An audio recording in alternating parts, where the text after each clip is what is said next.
गुजरात से हूँ, बट अपनी स्टडीज़ के लिए यहाँ पे आया हूँ। मेरा नाम लक्ष्य अग्रवाल है, जयपुर राजस्थान से। सर मेरा नाम भूमि गुप्ता है, मैं यूपी मुरादाबाद से हूँ। सर मैं अरीबा खान यूपी एटा से। मेरा सबसे पहला क्वेश्चन आपसे ये है कि जब हम बचपन मतलब जब बच्चे रहते हैं उस समय हमारे कुछ ड्रीम्स रहते हैं, कुछ सपने होते हैं कि हमें बड़े होकर ये बनना है वो बनना है, सबका अपना अपना रहता है। बट कुछ के पूरे होते हैं, कुछ के नहीं होते हैं। अब जिनके पूरे नहीं होते सर, वो गो विद द फ्लो करके जाते हैं, वो भी कुछ ना कुछ तो बन ही जाते हैं। तो सर मेरा आपसे ये सवाल है कि सर आप भी गो विद द फ्लो करके आप इस पोस्ट तक पहुँचे, या आपने बचपन में ही सोच लिया था कि आपको एमएलए ही बनना है, या मतलब आपको पॉलिटिक्स में ही आना है? नहीं, बचपन में नहीं सोचा था मैंने। और क्योंकि मैं पहाड़ की पृष्ठभूमि का हूँ, पहाड़ पे मैं पढ़ा हूँ, ये तो था कि मैं कुछ ना कुछ करूँगा जरूर, ये दिमाग में अपने था। आप पे विश्वास। लेकिन तब तक लाइन क्लियर नहीं थी कि मैं कहाँ जाऊँगा। और मेरी स्कूलिंग भी बहुत बहुत जगह हुई है, मतलब कोई सिर्फ एक ही जगह में नहीं पढ़ा। पहाड़ में भी पढ़ा, सैनिक स्कूल में पढ़ा, मैं बिरला स्कूल पिलानी में भी पढ़ा, फिर सीतापुर पढ़ा, लखीमपुर पढ़ा, कानपुर पढ़ा, दिल्ली पढ़ा। तो इतना मेरा स्कूलिंग और कॉलेजिंग है, तो काफ़ी जगह रहा, तो कोई एक चीज़ फिक्स नहीं हो पाई। जब सैनिक स्कूल गया तो ये समझा जा सकता है कि कोई सैनिक स्कूल में है तो कहीं फौज में जाएगा। मेरे पिताजी फौजी थे, मैं ज़्यादा दिन वहाँ नहीं रहा।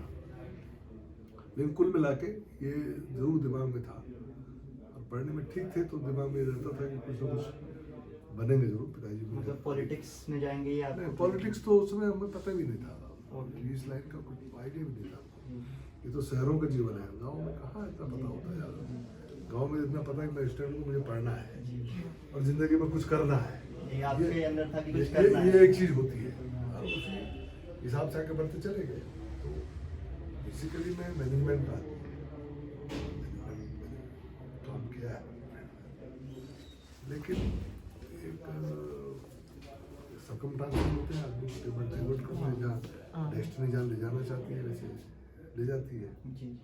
ये घटनाक्रम के कारण ही मैं राजनीति में आया हूँ, और जब से आया हूँ तब से चला। ओके, थैंक यू सर आप यहाँ आए, मतलब प्रोसेस आप इसमें जर्नी में होंगे तो आपने बहुत सारे अप्स एंड डाउन्स भी फेस करे होंगे, तो कैसे फेस किए?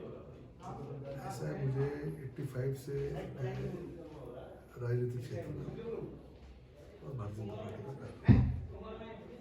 लगभग मुझे 37 साल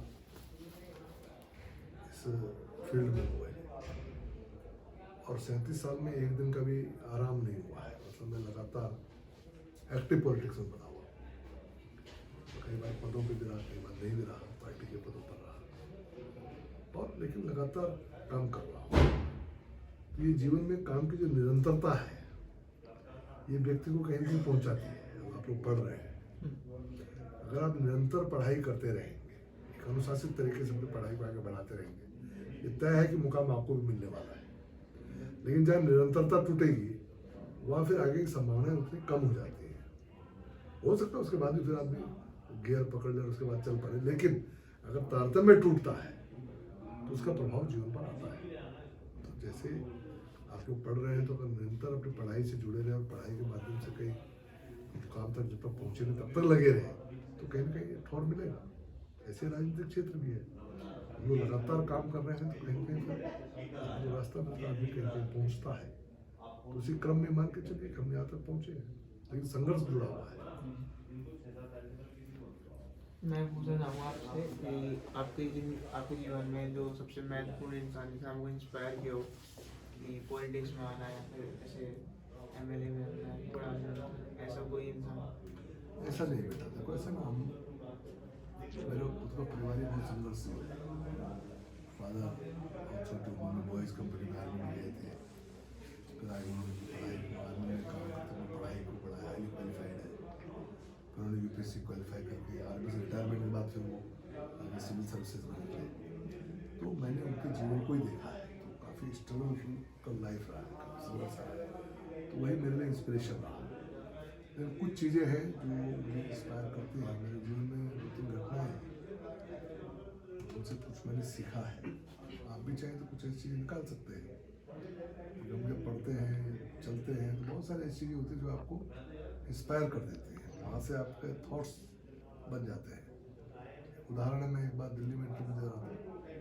इंटरव्यू देने के बाद पालिका बाजार में बैठा, गर्मी की धूप, जमकर गर्मी थी, तो मैं सुस्ताने के पेड़ के नीचे बैठ गया। मैं 1-1.5 घंटा वहाँ बैठा, तो 1-1.5 घंटे में दुनिया आती चली गई। लेकिन मैंने बाद में महसूस किया, मैं तो किसी को भी नहीं जानता इतने से। तो वहाँ से एक थॉट डेवलप हुआ कि अपने हिस्से का जीवन अपने आप ही जीना है, अकेले इस दुनिया को पार करना है। ये संबंध रिश्ते ये सब ठीक है, ये बनेंगे जीवन में, चलेंगे, लेकिन अपने हिस्से का जीवन अपने आप ही जीना पड़ता है। आपके हिस्से का जीवन आपके पिता भी नहीं जी सकते, आपके भाई नहीं जी सकते, आपकी माँ नहीं जी सकती। आपके फैसिलिटेटर हो सकते हैं, आपके गाइड एंड फिलोसोफर्स हो सकते हैं, but they can not live as you are living. अपनी पीड़ा अपने आप को महसूस कर सकते हैं, भोगने को पड़े। मेरे हाथ में अगर चोट लगी है तो उस चोट से दर्द मुझे ही होने वाला है। मेरे दर्द को महसूस मेरे अपने कर सकते हैं, लेकिन दर्द मुझे ही होगा। ये जीवन में एक बड़ा सबक मैंने उस दिन से लिया कि अपने हिस्से का जीवन अपने आप ही जीना पड़ता है। एक वो मेरा इंस्पिरेशन बना। एक विवेकानंद को जब आप पढ़ते हैं तो पढ़ा करो इन चीज़ों को, पढ़ते हो नहीं पढ़ते हो आई डोंट नो, आजकल बच्चे कम पढ़ते हैं इन चीज़ों को, लेकिन विवेकानंद को पढ़ो। उसमें एक लाइन है, as you have come into the life leave some mark behind. जब तुम इस दुनिया में आए हो तो कुछ ना कुछ पदचिन्ह छोड़ कर जाओ। मतलब दायरा में भी छोटा और बड़ा, लेकिन लोग आपको पहचाने, लोग आपसे इंस्पायर हो कि हाँ भाई ये व्यक्ति आया था, इसने इस तरह से काम किया, अच्छा काम किया, उनको भी ऐसा करना चाहिए। वो एक सेंटेंस है जो जिसने मुझे आगे बढ़ाया, जिसने जो मेरे जीवन में काम आया। और तीसरी एक चीज़ और है जिससे मैं इंस्पायर होता हूँ। हम गढ़वाल के रहने वाले हैं, तो यहाँ से मैं एक बार स्कूटर से जा रहा था, तो 82 पड़ता, तुम लोग गढ़वाल गए नहीं? मैं गढ़वाल का ही हूँ सर, गढ़वाल का है। पर मेरा फैमिली सेटल गुजरात में। हाँ, मैं गया भी है कि नहीं गया है? हाँ मैं गया हूँ। गए हो ना? हाँ। तो यहाँ से जब हम श्रीनगर रूट पे जाते हैं तो 82 से आगे जाके एक 60 धार की चढ़ाई बोलते हैं, हाइट आती है, गाड़ी चलती है। बाद चढ़ाई पे लास्ट स्टॉप में मैं आके बैठ गया, स्कूटर गर्म हो गया, तो स्कूटर खड़ा किया, वहाँ बैठा चाय पीने लगे। अचानक इसी दिमाग में आई, सामने इतने बड़े बड़े पहाड़ हैं, किलोमीटर ऊंचे हैं, और हमारा अस्तित्व कितना है? 5 फीट 8.5 इंच का। मेरा जो हाइट है 5 फीट 8.5 इंच है। तो इतना बड़ा पहाड़ सामने खड़ा है और मैं 5 फीट 8.5 इंच का डाया जो है 1-1.5 फीट चौड़ा लगा लो, 5 फीट 8.5 इंच, इतना ही ऑक्यूपाई करो बाकी तो मेरा नहीं है, तो इस प्रकृति के सामने हम बहुत छोटे हैं, हमारा अंश बहुत छोटा है, हम बहुत छोटी चीज ऑक्यूपाई करते हैं। तो उसे प्रकृति के सामने, भगवान के सामने हमारा अस्तित्व बहुत क्षणभंगुर है, बहुत छोटा है, हम उससे ऊपर नहीं जा सकते। ठीक है, तो वो हमको हमारे होने का एहसास कराता है। वो ये 2-3 चीजें हैं जो मेरी लाइफ में कहीं जिन्होंने मेरे दिमाग पर प्रभाव डाला है, और अपने जीवन को जब तो जीते हैं। ये कुछ चीजें हैं, हर आदमी का अपनी हिस्ट्री है ना। तुम बच्चे हो भी, तुम चल रहे हो, पढ़ रहे हो, पता नहीं कौन सी चीज़ क्या तुम्हें क्लिक कर जाएगी, कहाँ तुम्हारे माइंड पर क्या जाएगा। लेकिन घटनाएं जो भी हों उसका पॉजिटिव साइड देखना चाहिए। कई बार हमको उसमें पॉजिटिव नहीं दिखाई पड़ता, सारा नेगेटिव दिखता है, जैसे आजकल का माहौल है। लेकिन निश्चित जानो कि अगर तुम तलाशोगे तो उसमें कहीं ना कहीं तुमको कोई ना कोई पॉजिटिव साइड उसकी दिखेगी। वो विजन चाहिए, वो दृष्टि चाहिए, और उस पॉजिटिव साइड को पकड़ने की कोशिश करो। नेगेटिव पर जाने की जरूरत नहीं है। जीवन में सारी संभावनाएं, इन संभावनाओं पर आगे बढ़ो। सर मेरा क्वेश्चन है कि सर जब आप एमएलए बने तो आपको उसके बाद क्या क्या डिफिकल्टीज का सामना करना पड़ा था? बेटा एक सवाल तुम लोगों ने नहीं किया कि मैं क्या क्या बना। तुमसे मुझे इस समय एमएलए देख रहे हो ना, मैंने तुमसे कहा कि 37 साल का मेरा पॉलिटिकल करियर है, तो 37 साल में बहुत कुछ हुआ होगा। तो जो लोकतंत्र, डेमोक्रेसी जो हमारा सेटअप है, कॉन्स्टिट्यूशनल सेटअप है, उसकी जो सबसे छोटी यूनिट है या तो ग्राम पंचायत होती है या वार्ड्स होते हैं। सिटी एरिया में वार्ड्स होते हैं, गाँव में ग्राम पंचायत। तो मैं सबसे पहले वार्ड है, वार्ड मेंबर था 88 में। उसके बाद मैं चेयरमैन बना सिंधेगा। उसके बाद मैं फिर ये म्यूनिसिपल कॉर्पोरेशन मेरा हाथ में बनाया हुआ है, तब मैं इसका मेयर बना, फिर मैं दोबारा मेयर बना, फिर मैं विधायक बना, फिर मैं दोबारा विधायक बना। तो I found 6 elections in my life and one all the other. तो बहुत छोटे से काम करके मैं यहाँ तक खड़ा हूँ। तो स्वाभाविक बात है, जब आप राजनीति में होते हैं, जैसे आप लोग पढ़ रहे हैं, आगे चल के आपको कंपटीशन नहीं पड़ेगा, एग्जाम आएंगे, आपको और से कम्पीट करना पड़ेगा। ऐसे ही जीवन में है, राजनीतिक क्षेत्र में है, तो भी तमाम हार्डल्स हैं, तमाम कंपटीशन है, तो उसको भी पार पाना ये भी एक बड़ा काम होता है। तरीके हैं उसके, संघर्षों के माध्यम से चले तो सोच सकते हैं, लेकिन संघर्ष वहाँ भी जुड़ा हुआ है। आप जब कहीं बनते हैं तो आपके ऊपर रिस्पॉन्सिबिलिटी भी आती है। आप कहीं जॉब करोगे, मान लो कोई पोस्ट होल्ड करता है, तो उस पोस्ट की कुछ रिस्पॉन्सिबिलिटीज भी होंगी। अगर आप उसको ठीक प्रकार से कर पाओगे तो आगे प्रमोट हो जाओगे और बेटर चले जाओगे, नहीं कर पाओगे तो वही रह जाओगे या वहाँ से भी हटा देंगे। ठीक वही यहाँ भी सब।